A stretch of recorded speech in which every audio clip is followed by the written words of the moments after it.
192 രാജ്യങ്ങളിലായിട്ട് പടർന്ന് പന്തലിച്ച് കിടക്കുന്ന അന്തർദേശീയ ചർച്ച് ഓഫ് ഗോഡിൻ്റെ കേരള സ്റ്റേറ്റിൻ്റെ 11ാമത് പ്രിഫറൻസ് ബാലറ്റ് ഈ വരുന്ന ഓഗസ്റ്റ് മാസം 20-ാം തീയതി മുളക്കുഴയിൽ വെച്ച് നടക്കുകയാണല്ലോ. പ്രസ്തുത ഓവർസിയർ കാൻഡിഡേറ്റ്സായി 3 സ്ഥാനാർത്ഥികൾ പിന്തുണ തേടി മുന്നോട്ട് വന്നിട്ടുണ്ട്. അതിൽ ഒരു സ്ഥാനാർത്ഥിയായി പാസ്റ്റർ വിനോദ് ജേക്കബ് ഇന്ന് നമ്മളോടൊപ്പമുണ്ട്. Praise the lord pastor. Praise the lord. അല്പസമയം ഞങ്ങളോടൊപ്പം ചെലവഴിക്കാൻ കാണിച്ച വലിയ മനസ്സിന് നന്ദി. ടെൻഷനിലാണോ? ഒരു ടെൻഷനും ഇല്ല.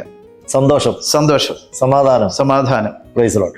പാസ്റ്ററെ കുറിച്ച് വ്യക്തിപരമായി ദൈവസഭയിലുള്ള എല്ലാ നമ്മുടെ പ്രിയപ്പെട്ടവർക്കും പാസ്റ്ററെ വ്യക്തിപരമായി അറിയാം. എങ്കിലും ഒരു ഔപചാരികതയുടെ പുറത്ത് പാസ്റ്ററിൻ്റെ ജന്മസ്ഥലം, കുടുംബ പശ്ചാത്തലം ഒന്ന് വിശദമാക്കാം. എൻ്റെ ജന്മസ്ഥലം കോട്ടയം കഞ്ഞിക്കുഴിയാണ്. അവിടെ ആലുംമൂട്ടിൽ കുടുംബത്തിലാണ് ഞാൻ ജനിച്ചത്.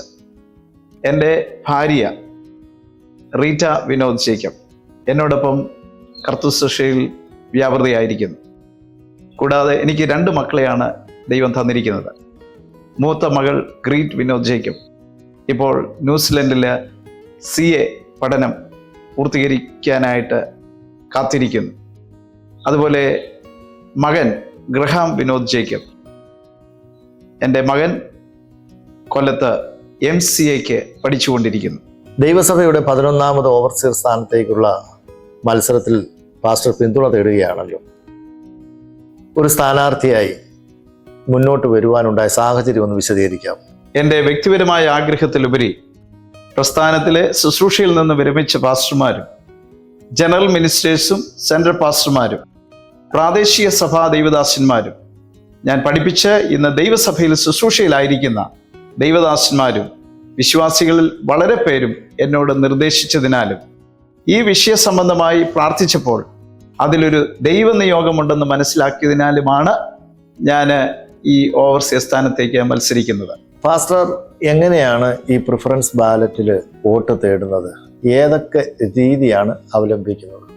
ദൈവസഭയിലെ എൻ്റെ സഹശുശ്രൂഷകന്മാരോട് മുഖാമുഖമായി ഈ ഇലക്ഷനെ കുറിച്ച് നിൽക്കുന്ന വിവരം അറിയിക്കുകയും അവരിൽ നിന്ന് പിന്തുണ തേടുകയും ഞാൻ ചെയ്തിട്ടുണ്ട്. എന്നാൽ ചില സാങ്കേതിക കാരണങ്ങളാൽ എല്ലാവരെയും വന്ന് കാണാൻ കഴിഞ്ഞിട്ടുമില്ല.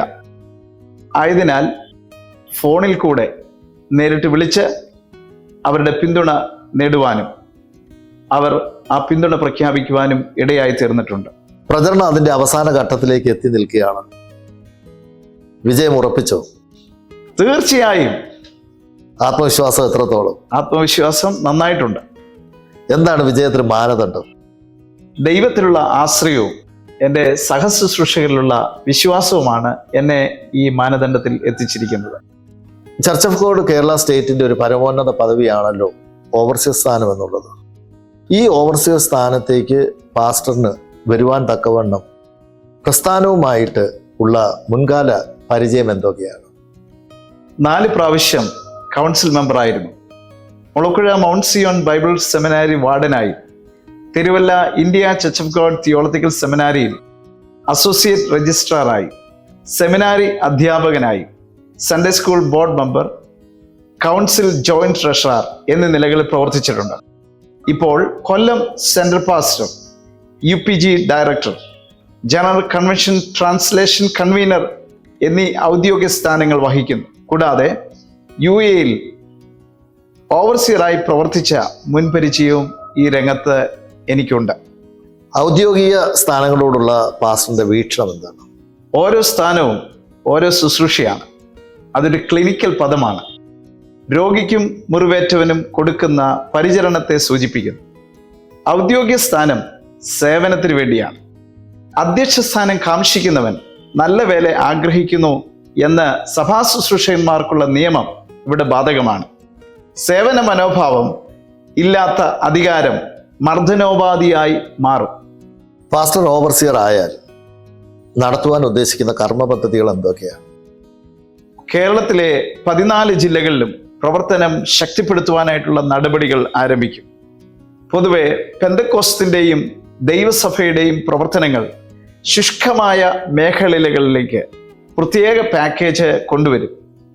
കേരളത്തിലെ പഴക്കമുള്ള സെമിനാരികൾ ഒന്നാണ് നമ്മുടെ മുളക്കുഴ സെമിനാരി.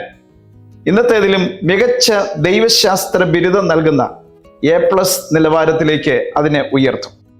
ഹെഡ്ക്വാർട്ടേഴ്സ് നവീകരണത്തിൽ അനിവാര്യമായ കൂട്ടിച്ചേർക്കലുകൾ നിർവഹിക്കും. കേരള സ്റ്റേറ്റിന് ഒരു വെബ് പോർട്ടൽ സംവിധാനം ആരംഭിക്കും.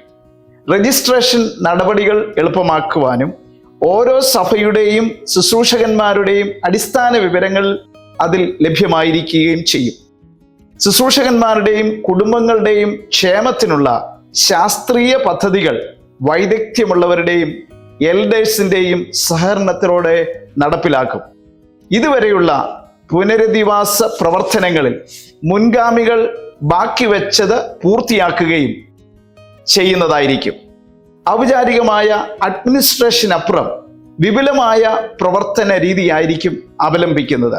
ഔപചാരികതയ്ക്ക് പുറമെയുള്ള സേവനം എന്ന് ഉദ്ദേശിച്ചത് എന്താണെന്നൊന്ന് വ്യക്തമാക്കാമോ? എന്ന് പറഞ്ഞാൽ അടിത്തട്ട് സ്പർശിക്കാതെയുള്ള ഒരു പ്രവർത്തനവും ആത്യന്തികമായി ഗുണപരമല്ല. ഞാൻ ഇന്നും ഒരു സുവിശേഷകൻ കൂടിയാണ്. അതോടൊപ്പം സാധാരണ വിശ്വാസികളുടെ മനസ്സറിയുന്ന പാസ്റ്ററും. പ്രാദേശിക സഭാ ശുശ്രൂഷകന്മാരുടെ ആവശ്യങ്ങൾക്ക് പരിഗണന കൊടുത്തു. സഭയിലെ നിർധനർ, നിരാലംബർ എന്നിവരെ പ്രത്യേകം പരിഗണിച്ചിട്ടുള്ള പ്രവർത്തന ശൈലിയായിരിക്കും എൻ്റേത്. ദൈവസഭയിലെ യുവതീ യുവാക്കളെ കുറിച്ചുള്ള കാഴ്ചപ്പാട് എന്താണ്? തീർച്ചയായും എനിക്ക് യുവാക്കളിൽ നിന്ന് നല്ല പിന്തുണയുണ്ട്. എന്നാൽ യൂത്ത് മാത്രമല്ല, മുതിർന്നവരും നിർലഭമായ പിന്തുണ നൽകും. ഞാൻ യുവജനങ്ങൾക്ക് വലിയ പരിഗണന കൊടുക്കുന്നയാളാണ്. സഭയെ സജീവമായി നിലനിർത്തേണ്ടത് അവരാണ്. അവരെ അവഗണിച്ച് കൊണ്ടുള്ള പോക്ക് ആരോഗ്യകരമല്ല. അവരുടെ കർമ്മശേഷി നമ്മൾ ശരിയായി ഉപയോഗിക്കുന്നില്ല എന്നതാണ് സത്യം. സുവിശേഷ വേലയ്ക്ക് യുവാക്കൾ ഇറങ്ങുന്നില്ല എന്ന് നമ്മൾ പരിഭവം പറയും. പക്ഷേ ആദ്യം നമ്മൾ അവരെ പരിഗണിക്കുന്നുണ്ടോ എന്ന് ചിന്തിക്കണം. അപ്പോൾ തന്നെ സീനിയറായ ശുശ്രൂഷകന്മാർക്കും റിട്ടയർഡ് ശുശ്രൂഷകന്മാർക്കും വിശ്വാസികൾക്കും നമ്മൾ അർഹിക്കുന്ന ബഹുമാനവും പരിഗണനയും കൊടുക്കുന്നതായിരിക്കും. പാസ്റ്റർ ഓവർസിയർ ആയാൽ സഭയ്ക്ക് സമൂഹത്തിലുള്ള ഉത്തരവാദിത്വത്തെക്കുറിച്ചുള്ള കാഴ്ചപ്പാട് എന്താണ്? കാഴ്ചപ്പാട് ഇന്നും നാളെയും ഒന്നു തന്നെയാണ്. പൊതു സാമൂഹ്യ സേവനത്തിൽ നമ്മുടെ പങ്കാളിത്തം തുലവും കുറവാണ്. ആയതിനാൽ സഭയിലേക്ക് ലോകം കയറാതെ ലോകത്തിലേക്ക് സഭ ഇറങ്ങിച്ചെല്ലുക എന്ന ക്രിസ്ത്യൻ രീതിശാസ്ത്രം പ്രാവർത്തികമാക്കും. ശതാബ്ദി പിന്നിട്ട ഒരു പ്രസ്ഥാനത്തിന് അനിവാര്യമായ ഒരു സോഷ്യൽ സ്റ്റാറ്റസ് കൈവരിക്കുന്നതിനുള്ള ശക്തമായ പരിശ്രമം എൻ്റെ ഭാഗത്തു നിന്ന് ഉണ്ടാകും. ഒരു എയ്ഡഡ് വിദ്യാഭ്യാസ സ്ഥാപനമെങ്കിലും സഭയുടെ മാനേജ്മെന്റിൽ തുടങ്ങുവാനായിട്ടുള്ള എല്ലാ നടപടികളും ചെയ്യും. എതിർ സ്ഥാനാർത്ഥികളെ കുറിച്ച് പാസ്റ്ററിന് എന്താണ് പറയാനുള്ളത്? അവർ രണ്ടുപേരുമായി നല്ല ആത്മബന്ധമാണ് ഞാൻ കാത്തു സൂക്ഷിക്കുന്നത്. ക്രിസ്തുവിൽ സഹപടന്മാരുടെ വ്യക്തിഹത്യ വിജയത്തിനുള്ള കുറുക്കുവഴിയായി ഒരിക്കലും ഞാൻ സ്വീകരിച്ചിട്ടില്ല. ദൈവസഭ നാൾക്ക് നാൾ എണ്ണത്തിൽ പെരുകിക്കൊണ്ടിരിക്കുകയാണല്ലോ. വിശ്വാസ സമൂഹത്തോട് എന്താണ് പറയാനുള്ളത്? എന്നെ ഇതുവരെ എത്തിച്ചത് ദൈവമാണ്. അത് കഴിഞ്ഞാൽ ദൈവസഭ വിശ്വാസ സമൂഹമാണ് ഇതിന് മുഖാന്തരമായി തീർന്നിട്ടുള്ളത്. അതിന് എന്നും ഈ ഉള്ളവൻ നന്ദിയുള്ളവനായിരിക്കും. നിങ്ങൾ തുടർന്ന് അർപ്പിക്കുന്ന വിശ്വാസം ഉടയാതെ ഞാൻ കാത്തു സൂക്ഷിക്കും. നിങ്ങളിൽ ഒരുവനായി നിങ്ങളുടെ കൂടെ തന്നെ ഞാൻ ഉണ്ടാകും. ദൈവസഭയിലെ ശുശ്രൂഷകരുടെ റിട്ടയർമെന്റ് പ്രായപരിധിയെക്കുറിച്ച് വലിയ ചർച്ചകൾ നടക്കുകയാണല്ലോ. അതിൻ്റെ പിന്നിൽ പല ആശങ്കകളും പലരും പ്രകടിപ്പിക്കുന്നുണ്ട്. പാസ്റ്ററുടെ നിലപാട് എന്താണ്? പ്രായം മാത്രമാണോ അതോ പ്രവർത്തനക്ഷമത കൂടിയാകണമോ വിരമിക്കൽ എന്ന് പറഞ്ഞ റിട്ടയർമെന്റ് മാനദണ്ഡം എന്ന് ചർച്ചകൾ നടക്കാൻ തുടങ്ങിയിട്ട് കാലം കുറച്ച് ഏറെയായി എന്ന് തന്നെ പറയാം. വളരെ ശ്രദ്ധാപൂർവം ഈ തീരുമാനത്തിൽ എത്തേണ്ടതാണ്. ഇക്കാര്യത്തിലും ആത്മീയ പരിജ്ഞാനവും വൈദഗ്ധ്യവുമുള്ള ലീഡേഴ്സുമായും മുതിർന്ന ശുശ്രൂഷകന്മാരുമായി വിശദമായ ചർച്ചകൾക്ക് സമവായത്തിനും ശേഷം യുക്തമായ തീരുമാനം എടുക്കേണ്ട ഒന്നാണ്. ഏതായാലും അത് ഒരു ശുശ്രൂഷകനെയും വേദനിപ്പിക്കുന്ന ഒന്നായിരിക്കുകയില്ല. ശുശ്രൂഷകരുടെ വരുമാന കാര്യത്തിൽ വളരെ അന്തരമുണ്ടല്ലോ.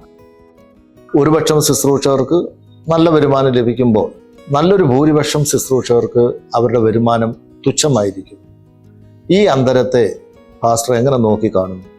പ്രസ്ഥാനത്തിൻ്റെ പുരോഗതിക്ക് അനിവാര്യമായ കാലോചിതമായ ഒരു തീരുമാനം വിശുദ്ധമായ ആലോചനയ്ക്ക് ശേഷം എല്ലാവരെയും വിശ്വാസത്തിൽ എടുത്തുകൊണ്ട് നടപ്പിലാക്കേണ്ട ഒന്നാണിത്. അപ്രകാരം അത് ചെയ്യുന്നതായിരിക്കും. ശുശ്രൂഷകരുടെ സഭാ സ്ഥലം മാറ്റത്തോടുള്ള ബന്ധത്തിൽ പാസ്റ്റർ നിലപാടെന്താണ്?